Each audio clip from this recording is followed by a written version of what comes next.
Hey guys, and welcome back to WebM D&DM, where I diagnose the discussions that take place around my table while playing both games, the Dungeons and the Dragons. This is the first video in a series that I'd like to start called DM Styles, wherein we talk about the questions that DMs should probably ask themselves as they are running the game to figure out what kind of DM they actually are. Now, if you're a veteran DM of 20 plus years and you've played through 4 editions, you probably already know the answer to these questions, even if you haven't asked yourself these questions yet.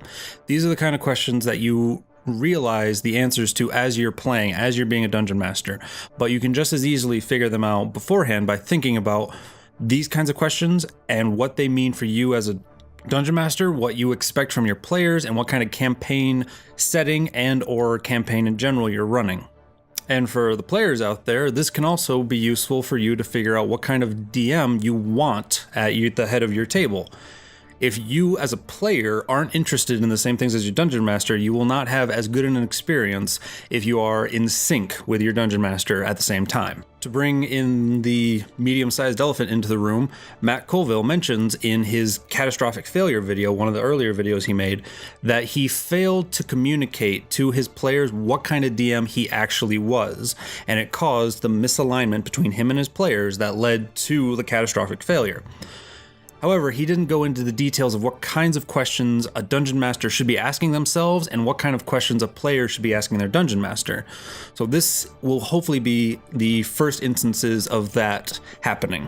Like I said, I hope this to be an ongoing series where we look at various questions to figure out what kind of a DM you want to be, as also what kind of player you want at your table, and conversely, what kind of DM you as a player want at the head of your table.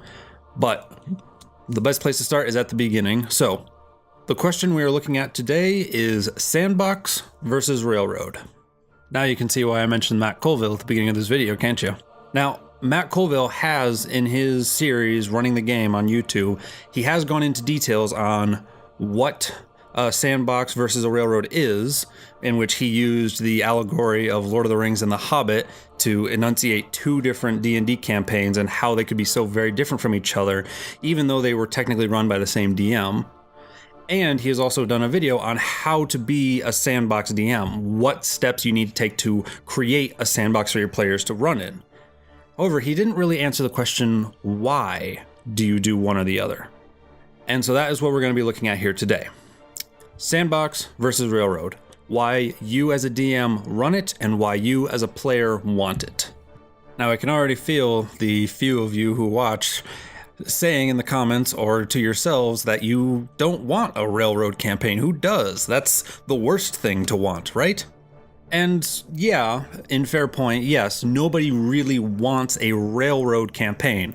Railroad has a very, very negative connotation that even the most beginner of players can really easily get their head around once they are exposed to the idea. However, we're not looking at railroads, we're looking at rails.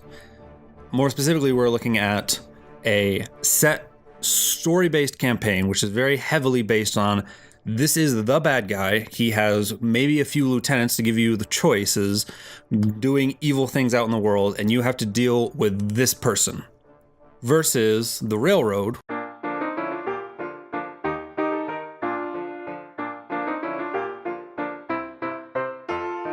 where you are literally dropped into the middle of this town and you hear about these 4 rumors, each of them correlating to a different village off in the distance, and you have to choose which adventures you want to go on, and they don't really correlate to each other. It's not like defeating Lareth the Beautiful will make fighting Explicita Defilis any easier, or for more modern examples, defeating Count Strahd von Zarovich over in Ravenloft isn't going to help you at all defeating Acererak the Demi-Lich over in the Tomb of Horrors, for example.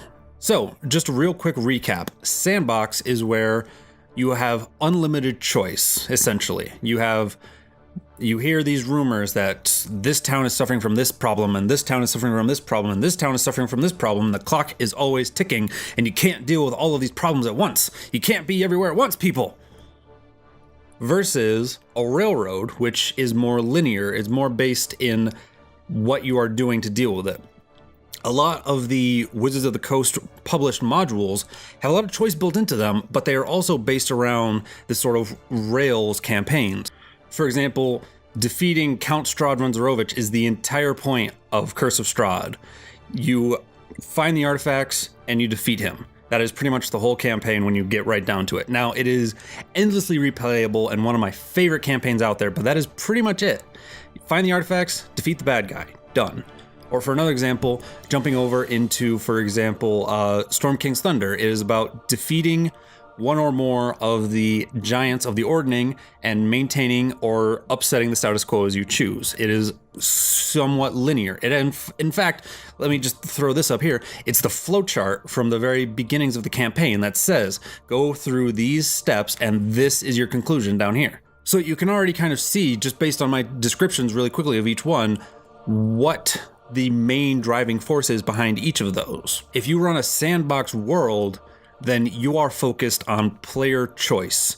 You want the players to have so many choices that they actually kind of feel overwhelmed with how much they have to get done, and the realization that they might not be able to get everything done at once.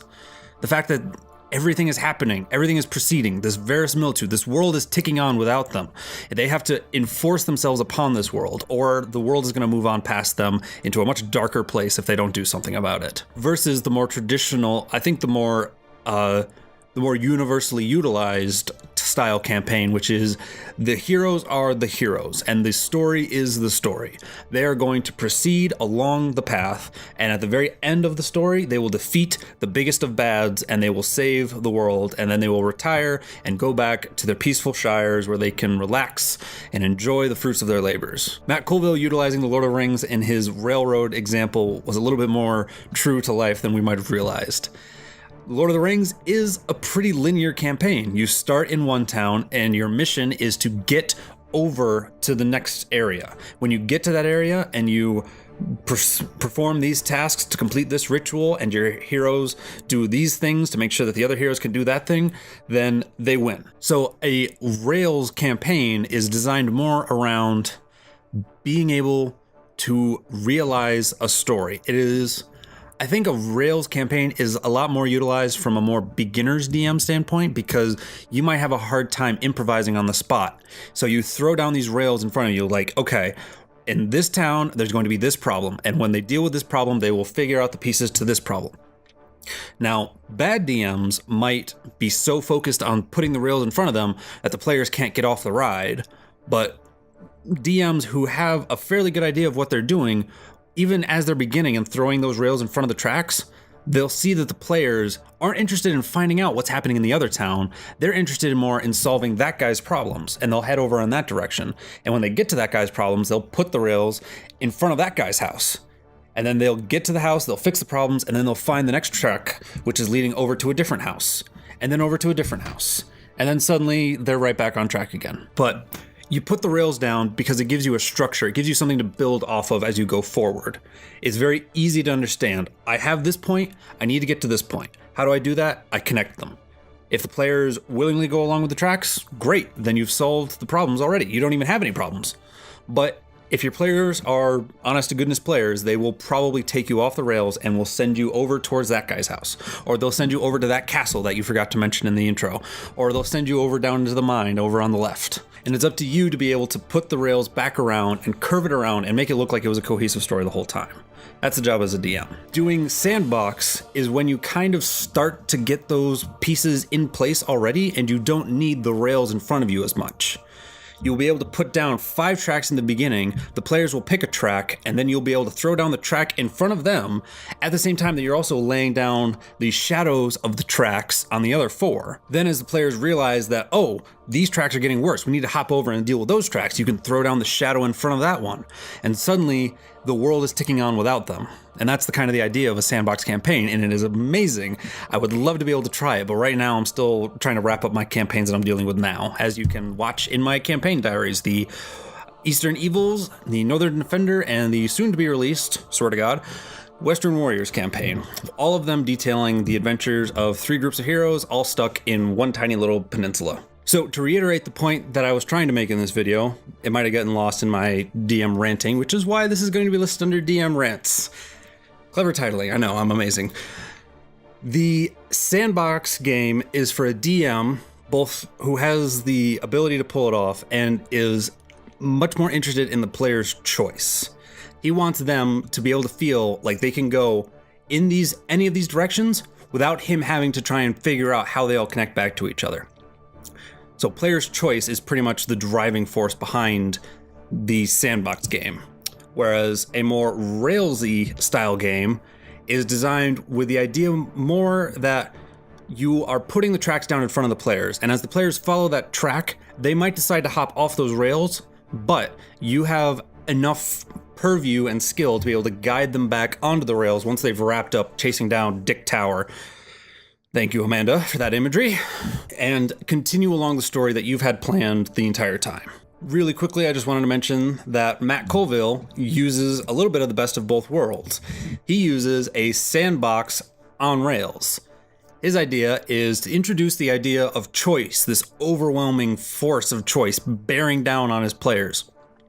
And as they wrap up those 4 choices that he puts in front of them, he mentions it all in his sandboxing video. He uses 3 to 5 of the adventures that he mentions and lays them out in front of his players. As they wrap up these adventures, he then begins to pull the threads together into one huge epic final battle where they're desperately trying to save the town, and they're rallying the units and they're putting out the call to arms, and then the Drigoloth shows up and all this other crazy shit happens. And once that huge pressing weight is eventually lifted and the heroes feel like heroes, they feel like they've saved the town and they've defeated the great evil and Calorel the Vile lies slain at their feet, that's when he begins to point out the foreshadowing that he'd left 5 levels back, 3 levels back, 1 level back of the hobgoblin menace that has come barreling down on top of him.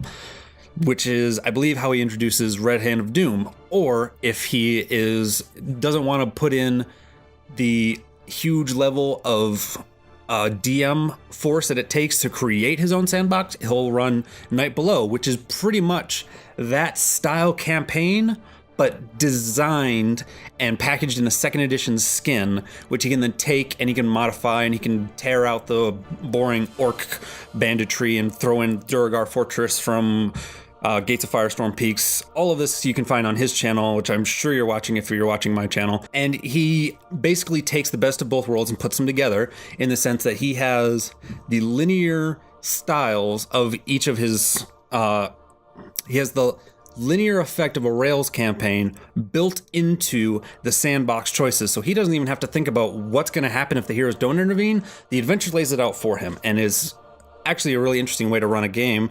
And one thing that I'm probably going to emulate when my new campaign starts over in Gothracy. But that is a story for another time. As always, thank you all so much for watching. I hope you enjoyed this video as much as I enjoyed making it. I had a lot of fun. Hopefully that conveys through the monitor, because for some reason I was feeling really energetic about this discussion. But please feel free, leave comments down in the doobly-doo down below. Let me know, what were your thoughts on the subject? Tell me how much of a ripoff I am of Matt Colville's various videos. He's covered subjects far beyond what I've been able to cover. What do you think of the discussion of Sandbox versus Rails? Which one do you think you would probably run? I know for myself, I run Rails for the first couple levels as a sort of tutorial, followed by a huge opening of Sandbox when the village is saved and the world is now at your feet, at which point the choices begin to overwhelm you, and then as you wrap those up, your choices tighten up into one final arc, at which point you finish the campaign, your characters go on and retire and build wizards towers and go and form dwarven colonies and what have you, and then we start the next campaign. That is my style. I'm curious to hear what your guys' styles are. And I'm curious if you have any questions that you might want answered in the DM style format like this. I know off the top of my head, I can think of Death is Cheap versus The Few, the Proud, the Brave. There's high fantasy versus low fantasy. There's 5th edition versus 1st edition, which is a very interesting sort of look at how the game has changed over the years. That's probably going to be my next one, now that I think about it. And there's also verisimilitude versus gameism, which most people lean towards one, but you might be surprised at how one can benefit the other. So let me know any of those that might interest you off the top of your head, any questions that you have immediately. I started this series mostly because when I was a player the very first time I was a player, I went up to my DM and I asked him, so what kind of campaign do you run? What kind of D&D game do you run? And he responded to me, a regular one? And I found that answer to be really unsatisfactory, especially if you look in the Dungeon Master's Guide, it lays out different game styles. So I figured he had been playing the game in such a way for so long, he didn't realize there were other ways to play it. So I want to be able to point out to people like you that there are other ways to play it. You just have to find out what they are, and then you will understand. So that is the progenitor of this series and why I'm so passionate and interested in discussing it. As always, thank you all so much for watching. Feel free to leave any comments, blah blah, questions, whatever, down in the blah blah, you can see the name down below. Don't forget to roll that charisma saving throw against that subscription button. Feel free to leave a like if you're so inclined. I'm not particularly interested in that. I am more interested in the fact that you might be interested in sharing this video and saying, hey, this video has been really interesting. Insert shameless plug for more subscribers. Yay! And of course, until I see you next time, I hope you all have a lovely day and take care.